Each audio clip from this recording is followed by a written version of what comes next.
Welcome to one of the most romantic places on Earth. Let's jump into the mind-blowing city of Venice.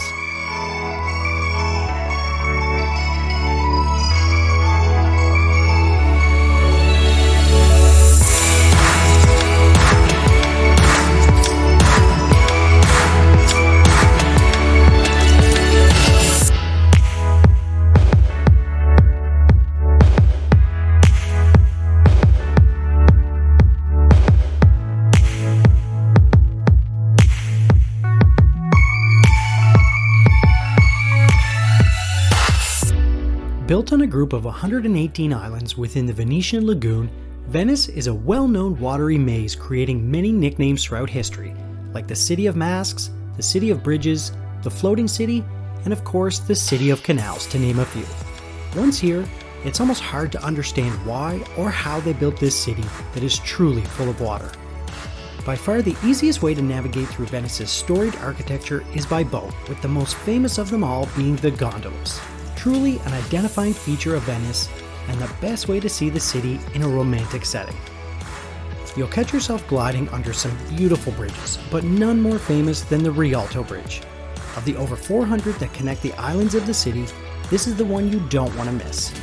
The bridge spans across the Grand Canal and connects the San Marco and the San Polo districts, with picturesque views coupled with souvenir and jewelry shops lining its sides. The views will guide you right up the Grand Canal, which is the city's largest and snakes from one end of Venice to the other. The canal boasts over 170 buildings adorning its edges that date back to the 13th century, and is where you can get to everything you want, so you won't be skipping this one. On one side you'll see the massive Basilica di Santa Maria della Salute, which was completed in 1687 and towers over the canal just opposite St. Mark's Square. However, before you head up the square, stay on that boat and make your way over to San Giorgio Maggiore. It's a smaller island just off the canals that has a monastery, a great church, and a large campanile that mirrors the one you're about to see from St. Mark's Square. The main focal point of Venice and easily your starting and end point, St. Mark's Square is massive and boasts the most famous buildings in the city, such as the immensely decorated Doge's Palace, which is now a museum and overlooks the Grand Canal in epic fashion. It also has the famous Bridge of Sighs connecting to it, where former prisoners would cross to get one last look of the city and let out a sigh on their way to meet their punishment, which usually didn't end well. And what square isn't complete without a basilica? St. Mark's Basilica does not disappoint in that regard and is considered the most famous building in Venice.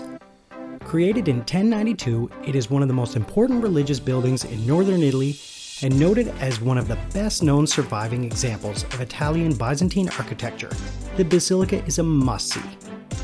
And to top the square off is San Marco Campanile.